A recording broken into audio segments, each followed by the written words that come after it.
مسلما كنت وأبقى مسلما تشهد.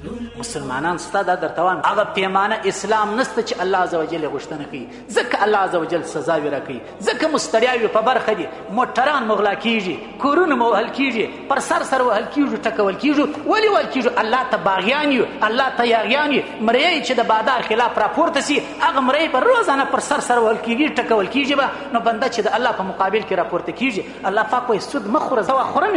الله پاک وایي سود مه خوره. فإن لم تفعلوا فأذنوا بحرب من الله. اے تجارانو، اے صرافانو، اے کاروبار والا خلقو، اے د بازار تجارانو، الله پاک وایي سود مه کوئ. که سود نه پرېږدئ فأذنوا بحرب من الله ورسوله، د الله او د رسول جنگ ته تیار سئ. یو کس راته وایي څو ورځې مخکې وایي د پلار میراث مو ویشي، ولاړو په یو کور کې پټ کښېنستلو. ولې ورور مې راته ویل چې خور مو هلته دی، بیا مو خور راخبرېږي. که مو خور راخبره سول بیا خپل حق راسه غواړي. دا دغه ټولنه ده، دا نه د خارج خبرې دي، دا نه د غرب خبرې دي. ولاړو په بل کور کې په کوټه کې پټ کښېنو، د پلار میراث تقسیموو چې خور خبره نسی او خور خپل حق غواړي. نو بیا ما در ټول چې ما او تا دعا ویم کو ډوډۍ چې وخورو، ټیغ یې وکاړو، شکر دی خدای چې حلال دې راکړی دی. حلاله د کومې خوا ده؟ دا خور دی، دا خور.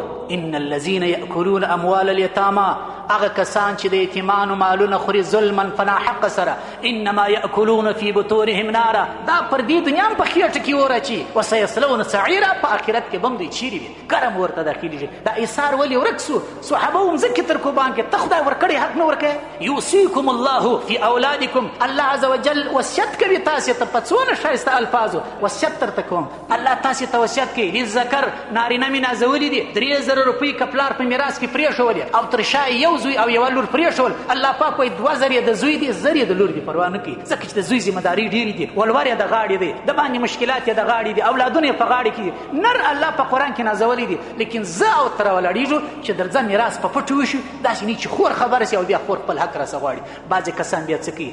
دا بلې بیدارۍ ته بیا ګوره. حکیم علومت صاحب لیکلي دي، مفتی شفیع صاحب رحمه الله معرف القرآن کې نقل کړي دي چې حکیم علومت صاحب فرمایله د میراث دغه بخښه نه ده سي چې ورور ورسي خور ته کښېني، مغزه ورته کوږ کړي، مخ ورته عاجزه کړي چې خور کوي ته خو نو ما وینې درې به در ژوند دي، د حق به دې را بخښلی وی. خور یې ماریانه ده، خور ده نه، هغوی ما در بخښلي دي وروره. دا بخښه هېڅ صحت نه لري. هغه بخښه څه دی چې بطیب نفسي. لا یحل مال امرئ مسلم الا بطیب نفسي. د هېڅ مسلمان ورور مال و بل مسلمان ته نه دی روه تر څه وخت چې د ده د زړه څخه یې خوښه نه وي. دا خور یې کله خوښه ده؟ ته ورته کښېنې 10 تانې ورکوې چې خورې زما پزه پرې کېږي، خورې ستا پزه پرې کېږي، خورې کې راسه غواړې نو په ښه زړه کې ولاکه درکړم، محکمې ته مریض در سره ولاړ سم، ولسوالۍ ته مریض در سره ولاړ سم، ولایت ته مریض در سره ولاړ سم. هغه سیاسره ښځه ده، څه ترمینه ښځه ده، تر دونه تهدیداتو لاندې چې راسي وایي وروره تر تېره یم. بیا اوس روا ده. میراث د الله عز وجل په خاطر میراث پرېږدئ. چا چې میراث غصب کړی دی وسپارئ، حقوق حقدار ته وسپارئ. حالات نه سمیږي، دا څه ښه سرخلاص حالات نه سمیږي.